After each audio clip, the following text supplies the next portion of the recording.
Bulletin में सबसे पहले बात करेंगे शेख रशीद के जिस्मानी रिमांड पर इस्लामाबाद के जुडिशल मजिस्ट्रेट ने फैसला महफूज कर लिया है। फैसला 4 बजे सुनाया जाएगा।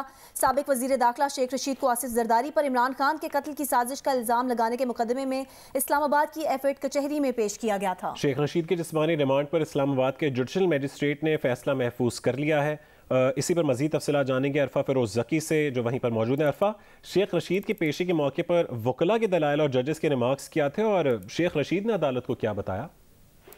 देखें, शेख रशीद को 2 रोज़ा जिस्मानी रिमांड के बाद आज अदालत पेश किया गया। जुडिशल मजिस्ट्रेट उमर शब्बीर की अदालत में शेख रशीद के वकील अब्दुल राज़िक और प्रोसिक्यूटर अदनान और तफ्तीशी अफसर जो पेश हुए थे। पुलिस की जानिब से जो 5 रोज़ा मजीद जिस्मानी रिमांड की जो इस्तदा की गई थी, जबकि जो शेख रशीद के वकील थे उन्होंने सीधा जो वो केस से डिस्चार्ज करने की जो इस्तदा की है।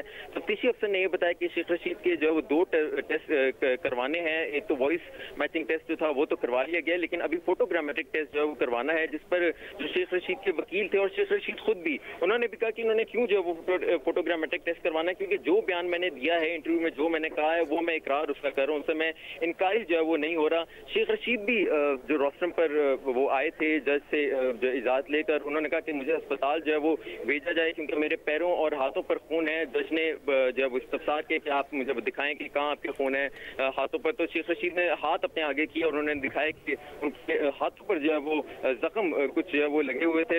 इसके साथ साथ जो है वो ये भी जो शेख रशीद के वकील थे उन्होंने कहा कि 2 रोज़ा जिस्मानी रिमांड आखिर चाहिए क्यों, क्योंकि पुलिस जो है वो तफ्तीश अगर चाहिए तो तफ्तीश के हवाले से पूछे, और जो पुलिस है वो अब तक सिर्फ सियासी बयान जो है वो सियासी सवालात शेख रशीद से पूछती है। शेख रशीद ने खुद भी रोस्टरम पर ये कहा कि मुझसे जो है वो तफ्तीश के हवाले से कुछ नहीं पूछा जा रहा, मुझसे ये पूछा जा रहा है कि इमरान खान की अगर नाअहल की कर दिया उन्हें अगर जाता है तो फिर आप जो वो किस साइड पर होंगे, आप जो वो किस साइड पर जो वो खड़े होंगे। और इंसानी हकूक की जो वो पामाली की जा रही है। प्रोसिक्यूशन के पास शेख रशीद के बयान की वीडियो जो मौजूद है, तो फिर उनका जो वो क्यों आखिर जो फोटोग्रामेट्रिक टेस्ट है वो क्यों करवाने की जो इस्तदा की जा रही है।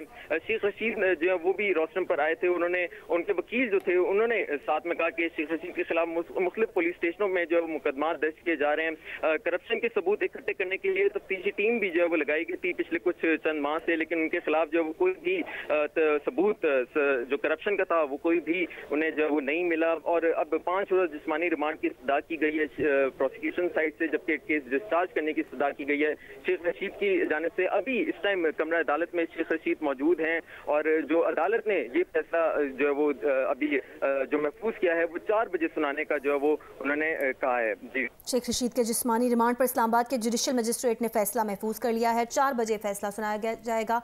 अरफा, आपसे मजीद डिटेल्स भी लेते रहेंगे।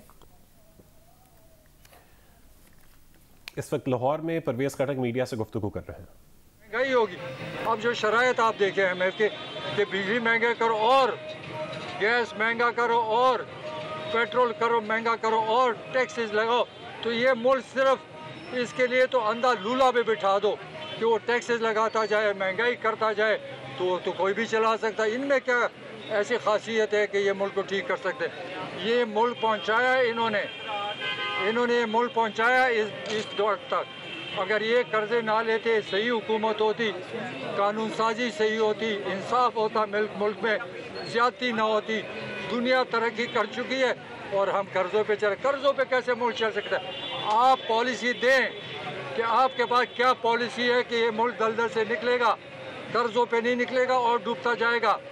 जितने कर्जे लोगे और महंगाई आएगी। तो ये पॉलिसी दें कि हमने मुल्क के लिए क्या करना है, कारखाने कैसे चलाने हैं, आवाम को कैसे सीधे रास्ते पे लाना है, मुल्क ने तरक्की कैसी करनी है। कर्ज़ों से मुल्क तरक्की नहीं कर, कर्ज़े लेंगे, कर्ज़ों में किस्त देंगे और महंगाई बढ़ेगी और कर्ज़े भी बढ़ेंगे। तो मेरा ये ख्याल है ये फेल हो चुके हैं, इनके पास कोई रास्ता नहीं, इनको जाना पड़ेगा, क्योंकि अब केयर टेकर हुकूमत है। अब केयर टेकर हुकूमत का मकसद कि फेयर एंड साफ शफाफ इलेक्शन तक लेके जाना है। ये तो पूरे ऐसे चल रहे हैं जैसे इनकी हुकूमत बनी हुई है, हर चीज़ में मदाखलत। ये बताइएगा कि आपने अभी बात की है KPC के हवाले से, क्या ये समझा जाए कि पाकिस्तान तहरीक इंसाफ ने APC में शिरकत में मशरूत कर दी है कि आपके खिलाफ जो कुछ हो रहा है इसको बंद कर देंगे तो फिर आप लोग जाएंगे? दूसरा एक और क्वेश्चन, हमने कोई मशरूत नहीं की, हम बिल्कुल बैठने को तैयार नहीं है। हमारा एक ही एजेंडा है कि साफ शफाफ इलेक्शन का डेट दें, सूबाई दें, मुल्क के इलेक्शन का तारीख दें, तब हम बैठेंगे, अदरवाइज कोई शराइत नहीं है। हम सिर्फ इलेक्शन पे ये बताइएगा कि 3 नाम भी सामने आ रहे हैं, उनको आपने खत लिखा है, लेकिन अभी तक सदर मुमलिकत की जानिब से किसी किस्म का कोई इकदाम नहीं उठाया गया। क्या सदर मुमलिकत भी बेबस हो चुके हैं? देखिए, सदर मुमलिकत इमरान खान ने उनको इख्तियार दिया हुआ है कि आगे जाके बात करें। ये ना बात करने को तैयार हैं, ये सिर्फ अपना मकसद हासिल करने के लिए कि तहरीक इंसाफ को कैसे डाउन किया जाए, इमरान खान को कैसे दबाया जाए। ये गलत फहमी, इमरान खान बबर शेर है, वो नहीं परवाह करता, उसको ज़िंदगी की फ़िक्र नहीं है। वो एक जदोजहद कर रहा है, जिहाद कर रहा है, और उसका जिहाद का मकसद ये कि इस मुल्क में बेईमान लीडर ख़त्म हो और ईमानदार लोग आएँ।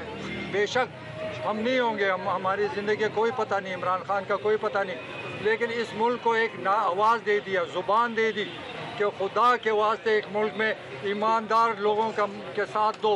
अल्लाह करे हर पार्टी में ईमानदार लीडर आए ताकि पाकिस्तान तरक्की कर सके, क्योंकि दुनिया चली गई आगे और हम ज़मीन में दब रहे हैं। तो इनकी वजह से दब रहे हैं। तो इमरान खान ने आवाज़ दी है कि लोगों को कि अब आइंदा कोई करप्ट लीडर को पाकिस्तानी वोट नहीं देगा। खड़क साहब, ये बता दें कि इस्टेब्लिशमेंट से जितने भी मुज़ाकरात होते हैं उसमें आप बैठते हैं, किन वजह पे आपके जो मुज़ाकरात पहले चल रहे थे वो कामयाब नहीं हुए? और दूसरा ये भी बता दें कि आज़म सवाती, शेख रशीद का नाम सामने आ रहा है कि APC में आप उनको भेजेंगे, इसकी भी तरदीद या तस्दीक कर। लेकिन इस्टेब्लिशमेंट अब कहती हैं कि हम न्यूट्रल हैं।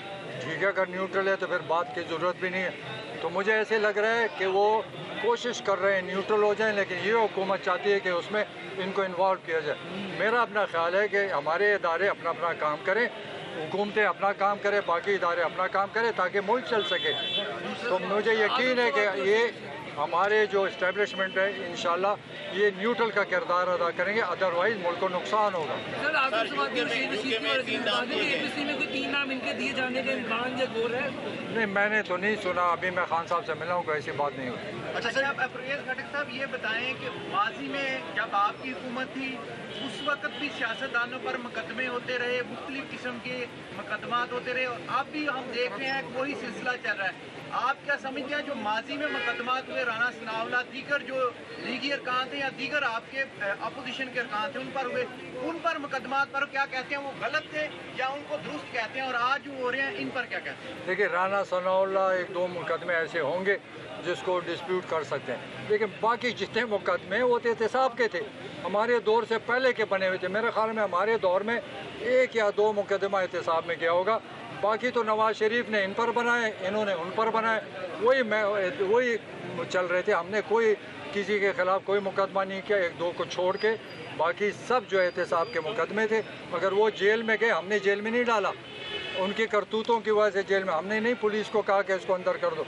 यहाँ तो जुल्म है कि गिरफ़्तार करते हैं, फिर FIR करते हैं, एक में ज़मानत होती है, फिर दोबारा उसका दूसरा मुकदमा करते हैं, तो ये कहाँ का इंसाफ है? कैसा मुल्क? ये बताइएगा कि अदालत में भी गए हुए हैं कि कोई इलेक्शन किया जाए, क्या आप समझते हैं कि अदालत बगैर दबाव के इलेक्शन कराने के लिए इलेक्शन कमीशन को कोई वाज़ेह हिदायत दे सकती है? वो भी इंतज़ार कर रहे हैं। नहीं, इंशाल्लाह हमारी अदालतों पर कोई दबाव नहीं, हमें उन पर एतमाद है कि वो सही फैसले देंगे और पाकिस्तान के लिए देंगे और आइन के मुताबिक देंगे, मुझे कोई शक नहीं है। शुक्रिया।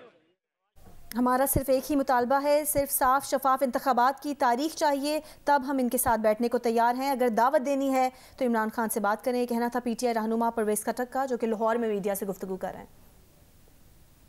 एक और अहम खबर दे, फवाद चौधरी की मेडिकल रिपोर्ट में इंकशाफ हुआ है कि गिरफ्तारी के वक्त वो नशे की हालत में थे। पुलिस ने फवाद चौधरी की मेडिकल रिपोर्ट हासिल कर ली है। मेडिकल रिपोर्ट आने के बाद पुलिस ने मजीद कार्रवाई करते हुए मुकदमा दर्ज कर लिया है। फवाद चौधरी की मेडिकल रिपोर्ट में इंकशाफ हुआ है कि गिरफ्तारी के वक्त वो नशे की हालत में थे। पुलिस ने फवाद चौधरी की मेडिकल रिपोर्ट हासिल कर ली है और मेडिकल रिपोर्ट आने के बाद पुलिस ने मजीद कार्रवाई करते हुए मुकदमा दर्ज कर लिया है। जिस रात फवाद चौधरी को अरेस्ट किया गया था, ये बात सामने आई कि फवाद चौधरी की मेडिकल रिपोर्ट में ये इंकशाफ हुआ है कि गिरफ्तारी के वक्त वो नशे की हालत में थे। पुलिस ने फवाद चौधरी की मेडिकल रिपोर्ट हासिल कर ली है और मेडिकल रिपोर्ट आने के बाद पुलिस ने मजीद कार्रवाई करते हुए मुकदमा भी दर्ज कर लिया है।